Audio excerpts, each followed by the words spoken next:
Colossenses capítulo 3, versículo de número 16. Colossenses 3, 16. Habite ricamente em vós a palavra de Cristo, instruí-vos, aconselhai-vos mutuamente em toda a sabedoria, louvando a Deus com salmos e hinos e cânticos espirituais, com gratidão em vosso coração. Eu gostaria de falar hoje porque creio no culto ao Senhor. Porque creio que nós, como cristãos, temos o culto a Deus como expressão de nossa fé, como expressão de nosso testemunho.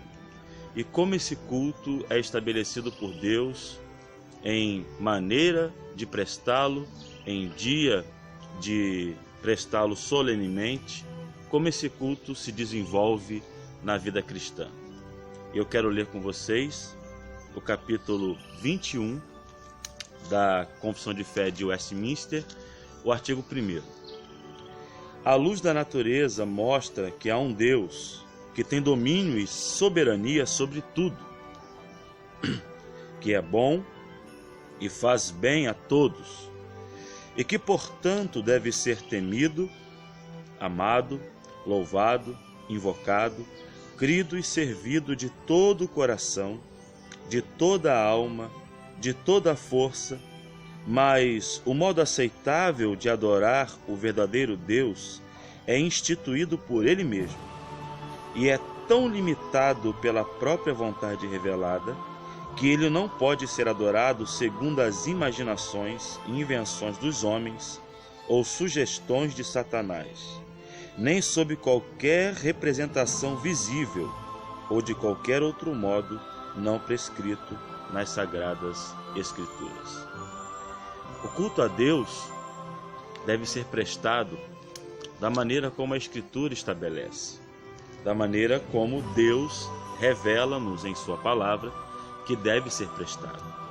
O texto que nós lemos acerca das virtudes que devem ser cultivadas na vida cristã trata de um momento em que, em comunhão, na convivência da igreja, nós partilhamos a prática da instrução, do conselho mútuo e da adoração, do serviço a Deus. Perceba que o texto vai dizer que a palavra de Cristo habitasse ricamente na igreja de Colossos e que essa palavra resultaria em conselhos mútuos entre os irmãos da comunidade e também a instrução, ou seja, o ensino didático das Escrituras Sagradas, como era feito nas sinagogas no Antigo Testamento. E o texto continua dizendo que nós precisamos continuar também em comunidade, louvando a Deus com salmos e hinos e cânticos espirituais, com a gratidão de nosso coração.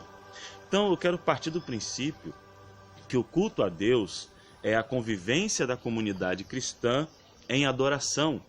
E essa convivência da comunidade cristã em adoração desemboca em ensino, em conselho, que é o mesmo que disciplina, e também em adoração de cânticos espirituais e dos salmos.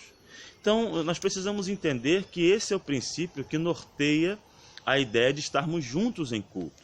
Estamos juntos para orar, para louvarmos a Deus na beleza de sua santidade, sermos instruídos pela sua palavra e assim crescermos na vida cristã. E aí, nós temos visto nos dias de hoje, e precisamos pensar sobre isso, a questão de como o culto a Deus tem sido profanado. Como as pessoas têm pregado uma falsa liberdade cultica sem o apoio das Sagradas Escrituras. É muito comum você ouvir pessoas dizendo, olha, cada um adora a Deus da maneira que quer. Isso é uma expressão errada, isso é algo que vem do equívoco e da falta de conhecimento da palavra de Deus.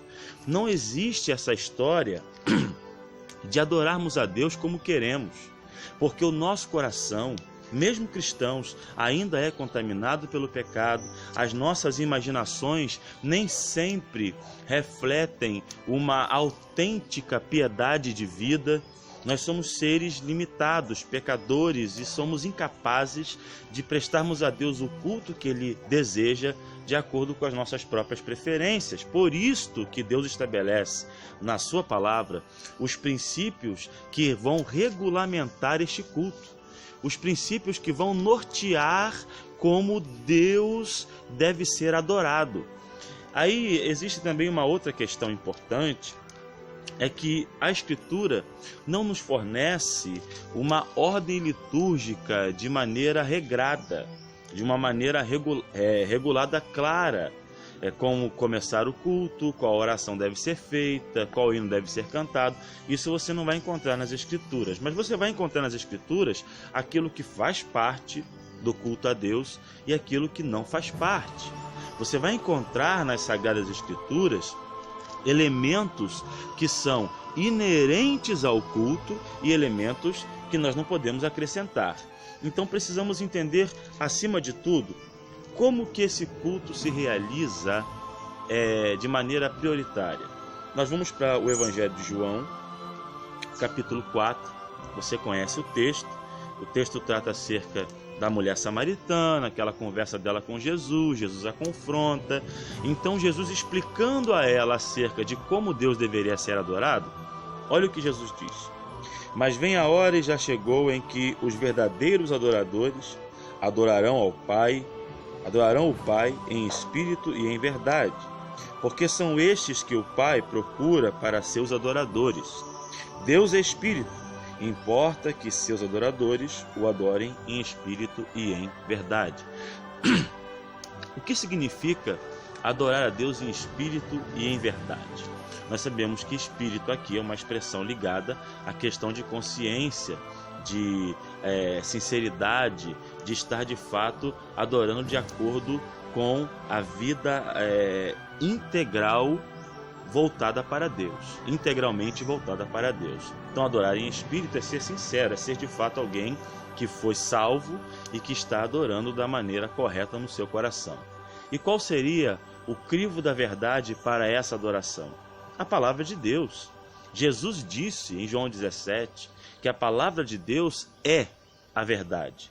Cristo é o caminho, a verdade e a vida no que se refere à eternidade, aos conceitos absolutos de Deus que são incapazes de serem completamente sintetizados pelo homem. Mas a verdade para a aplicação direta da vida, seja moralmente, seja religiosamente, em todos os aspectos que nós possuímos em mãos para estudarmos a fundo, é a palavra de Deus, porque Cristo é o Verbo, é a palavra encarnada. Então a palavra que Cristo havia dado aos seus apóstolos, a palavra de Deus, tanto revelada no Antigo Testamento quanto no Novo Testamento, são a verdade de Deus revelada ao homem. Então, adorar a Deus em espírito e em verdade implica em adorarmos a Deus de acordo com a sua palavra. E o que importa não era a posição geográfica. Aqui Jesus está falando com essa mulher acerca de um embate étnico que havia entre judeus e samaritanos.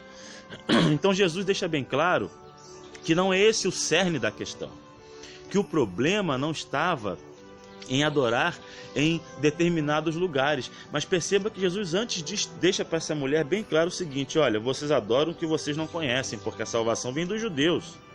Então Jesus estabelece que o modo pelo qual Deus havia estabelecido no Antigo Testamento para Israel era o modo certo, era o modo correto, e que os samaritanos estavam fazendo um culto à sua própria maneira.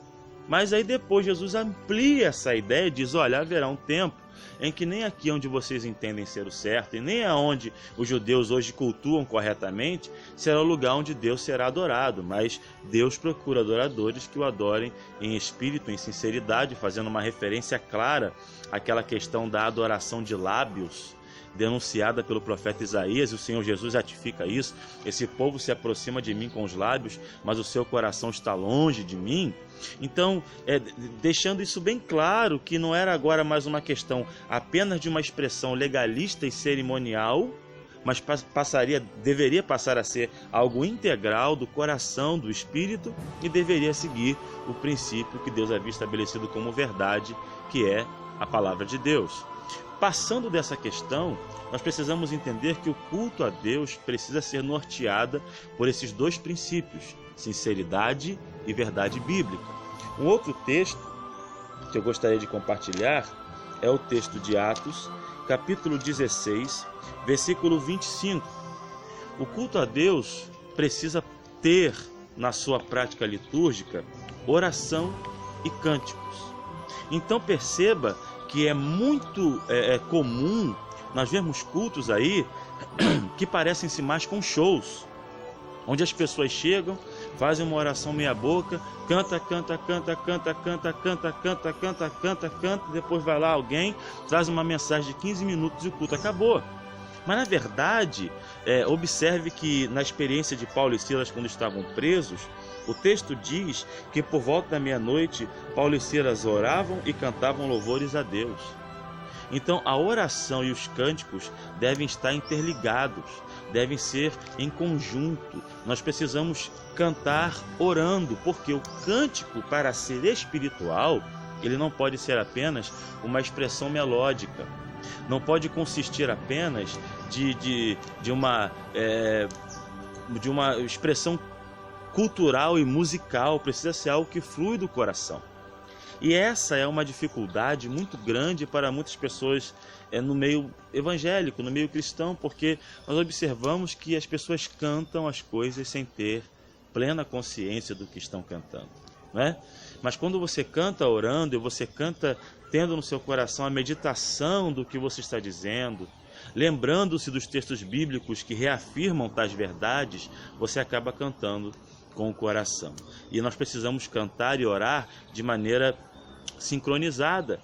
Existem cultos em que você vai e o culto não passa de um show, onde as músicas são realmente, artisticamente falando, maravilhosas. Mas você percebe que as pessoas que estão cantando, tocando, não têm o coração ali. É até importante falarmos sobre isso em relação aos músicos. Em muitas igrejas, eu já presenciei isso, pessoas do ministério de música da igreja, que tanto que tocam, que cantam, que estão lá, cantam e falam, e faz aquela coisa toda, levante sua mão, vem até a frente, Deus está aqui, adore ao Senhor na beleza da santidade, esse tipo de coisa. Mas quando chega no momento da pregação, a pessoa vai embora. A pessoa não fica até o fim. E a pessoa não está interessada em ouvir a exposição da palavra de Deus. Ou então fica lá fora conversando fiado e assim por diante. Isso também não reflete o autêntico culto a Deus e nem uma prática de um adorador consciente. Então precisamos nos lembrar de Paulo e Silas e entender que a oração e os cânticos precisam estar sincronizados. Um outro texto também muito importante que podemos correlacionar com essas verdades é o texto de Atos 20. Agora vamos estar entrando num aspecto importante do culto, num aspecto central do culto, que é uma narrativa em um momento em que Paulo está celebrando um culto em Troade. Olha o que diz Atos 20, a partir do versículo 7.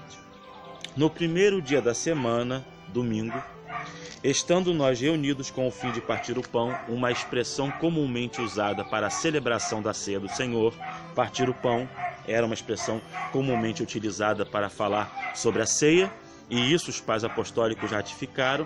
Nós temos esse conceito expresso na doutrina cristã. Reunidos com o fim de partir o pão, Paulo, que devia seguir viagem no dia imediato, exortava-os e prolongou o discurso até a meia-noite. Então Paulo estava lá para celebrar a ceia e começou a pregar. No domingo. Estava pregando. E havia muitas lâmpadas no cenáculo onde estavam reunidos. Então as pessoas estavam reunidas num lugar apropriado para a oração. Um jovem chamado Eutico, que estava sentado numa janela, adormecendo profundamente durante o prolongado discurso de Paulo, quer dizer que Paulo pregou durante um bom tempo. Vencido pelo sono, caiu do terceiro andar abaixo e foi levantado morto. Descendo, porém, Paulo inclinou-se sobre ele e, abraçando-o, disse: não vos perturbeis, que a vida nele ainda está. Subindo de novo, partiu o pão, ou seja, o que Paulo fez? Paulo celebrou a ceia, partiu o pão e comeu, E ainda lhes falou largamente até o romper da alva, e assim partiu. Então, observe que nessa celebração da ceia, Paulo prega um discurso longo a noite toda, celebra a ceia. Isso acontece quando? No primeiro dia da semana. Então vamos lá. Por que a igreja cristã celebra e adora a Deus no domingo? Nós não podemos deixar de reconhecer que Deus havia estabelecido no Antigo Testamento um dia de guarda que era o sábado. Isso está em Êxodo 20. Então, Deus estabeleceu para o seu povo o sétimo dia porque o havia abençoado. O sétimo dia no Antigo Testamento é o dia do Senhor? Sim, não podemos negar esse fato. No Novo Testamento, o domingo assumiu o papel de dia do Senhor pelo fato de Cristo ter ressuscitado no domingo, pelo fato de que os discípulos cristãos judeus guardavam o sábado, e também o domingo passou a ser o dia de guarda para a igreja. Então os cristãos passaram a guardar, os cristãos judeus guardavam o sábado e o domingo, e os cristãos gentios guardavam o domingo como o dia do Senhor, em memória da ressurreição. Então o domingo tem um papel importante na Escritura Sagrada, como sendo um dia para o culto solene a Deus. Nós não somos legalistas a ponto de achar que um cristão que numa situação emergencial ou de necessidade trabalha no domingo, ele está pecando. Não é isso que nós ensinamos. Porém, o domingo como dia do Senhor deve ter em nosso coração a reverência que os judeus têm pelo sábado. Então, o cristão, ele usar o domingo para recreações, a própria Confissão de Fé de Westminster, nos próximos artigos desse capítulo aqui, vai tratar acerca disso. Então, Paulo se reúne no domingo para celebrar a ceia e prega. Então, no culto a Deus cabe oração, cântico, celebração dos sacramentos da ceia e do batismo e pregação. Não existe culto sem pregação. Não existe culto a Deus em que Deus não queira falar com o seu povo, em que Deus não queira dar instruções ao seu povo. Então, se você está numa igreja que a pregação não possui centralidade, não possui importância, não possui devido valor, você deve abrir os seus olhos, porque esse líder está equivocado acerca do que é o culto a Deus. Então, devemos celebrar ao Senhor guardando o dia do Senhor, o domingo. Precisamos nos reunir para participarmos da comunhão, do partir do pão, da ceia do Senhor, e precisamos ter atenção na pregação da palavra de Deus. Outro texto que correlaciona essa verdade que nós podemos aqui salientar é o texto de Efésios, capítulo 5, versículo 19. O texto vai falar acerca da vida no controle do Espírito Santo. Não é aquele texto célebre, onde Paulo diz: não vos embriagueis com vinho, onde há dissolução, mas enchei-vos do Espírito Santo, fazendo um paralelismo acerca do que é a vida de futilidades e a vida de piedade. Agora, olha o que Paulo fala no versículo 19, acerca dos resultados de uma vida sob o controle do Espírito Santo. Falando entre vós com salmos, entoando e louvando de coração ao Senhor, com hinos e cânticos espirituais.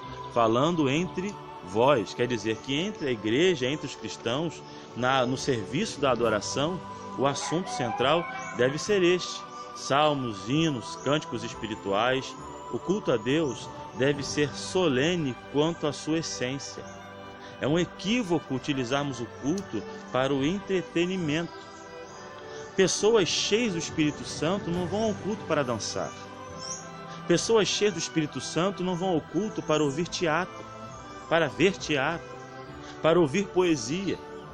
Eu entendo que existe muito radicalismo, que existe muita coisa que precisa ser trabalhada de maneira mais equilibrada, mas a grande briga durante a Reforma Protestante, e isso não aconteceu nos primeiros séculos da Reforma, foi exatamente pelo resgate bíblico do caráter efetivo da igreja.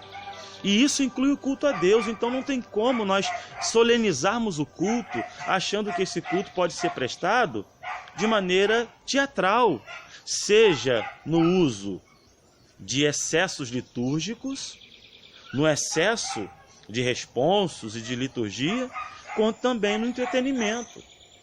A gente vai a igrejas e a cultos que mais parecem um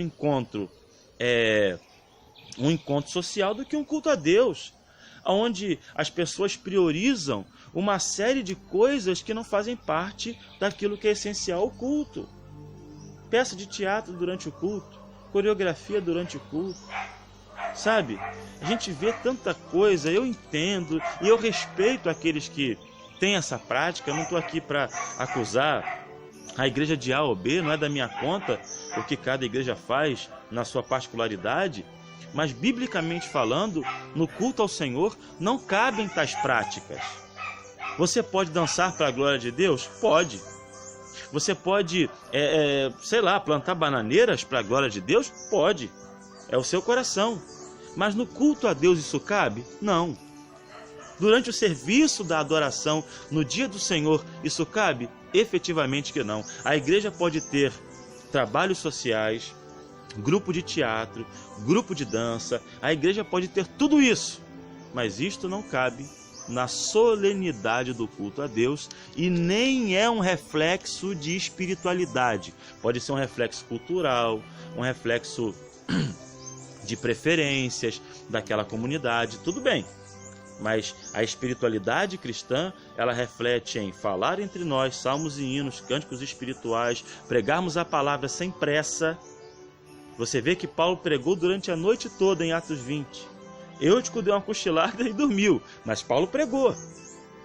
Então, esses são exemplos da espiritualidade, do culto a Deus. Paulo e Silas estavam encarcerados, sem nenhum motivo para cantar, mas eles oravam e cantavam hinos a Deus. Então, a adoração a Deus em comunidade deve possuir esses elementos: oração, leitura das Escrituras, exposição das Escrituras, que é a pregação, e a ministração dos sacramentos, também com cânticos espirituais. Um outro texto que eu quero correlacionar aqui é o texto de Hebreus, texto muito conhecido, que fala sobre a necessidade de estarmos juntos. Hebreus 10, 24 e 25, para nós concluirmos. Consideremo-nos também uns aos outros, para nos estimularmos ao amor e às boas obras. Não deixemos de congregar-nos, como é costume de alguns. Antes façamos admoestações, e tanto mais quando vedes que o dia se aproxima. Existem muitas interpretações modernas acerca do que é esse congregar uns com os outros, do que é estar juntos, mas o texto, de maneira muito clara, evidencia que esse congregar é para o estímulo da fé de uns para com os outros.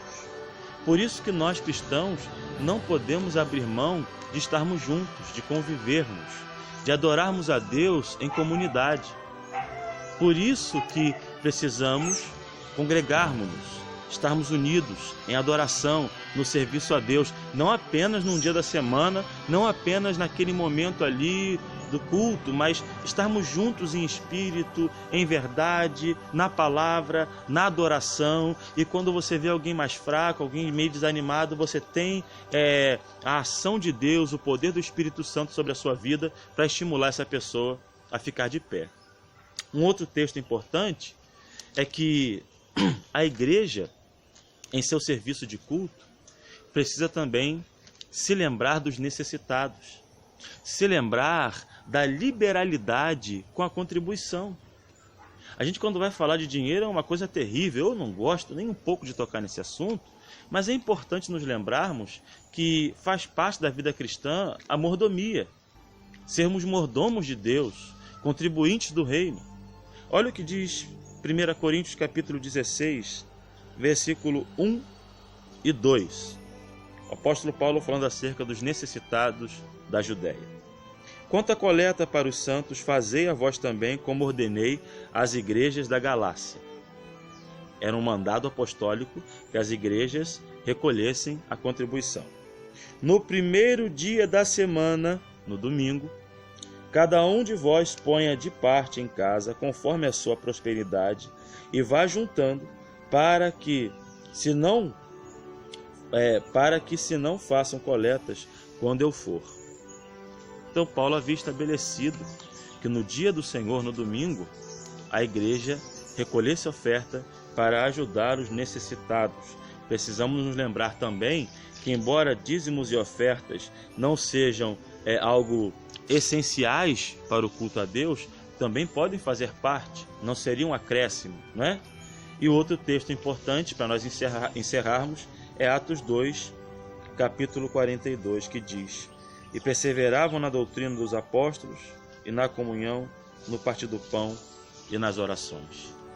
Para prestarmos o culto a Deus de verdade, precisamos fazê-lo conforme o ensino estabelecido na palavra de Deus, sem acréscimos, sem invenções humanas, sem adição daquilo que Deus nos estabelece como princípio para regular o seu culto. Lembremos do que Deus fez com Nadab e Abiú, que ofereceram fogo estranho. O Senhor não aceitou aquela adoração. Qualquer prática litúrgica que não esteja inserida no Novo Testamento, que como princípio para o culto neotestamentário, é fogo estranho. Então o culto precisa ter leitura da Bíblia, oração, cânticos espirituais, pregação da palavra, ministração dos sacramentos, para que a igreja receba tanto o batismo e a ceia. Isso ocasionalmente pode acontecer. Ocasionalmente, recolhimento de dízimos e ofertas, uma coleta para ajudar quem precisa, para sustento da casa de Deus, sustento da igreja. Mas qualquer outro elemento fora esses, que aqui citamos e lemos nas Escrituras que era comum a prática da adoração no Novo Testamento, eu me ative apenas a textos do Novo Testamento para evitar essa correlação que fazem hoje com a igreja em Israel, pastores usando talite, tocando chofar, sabe? Para evitar isso, eu só usei o Novo Testamento para dizer o seguinte: adore a Deus com os princípios estabelecidos no Novo Testamento e não invente nada, porque o culto a Deus não precisa de invencionices. Deus não se impressiona com a aparência como nós nos impressionamos. Adore a Deus de acordo com a palavra. Eu creio no culto a Deus e creio que ele deve ser adorado da maneira como ele estabelece na palavra. Eu te convido a adorar a Deus como ele quer ser adorado e não conforme a sua vontade.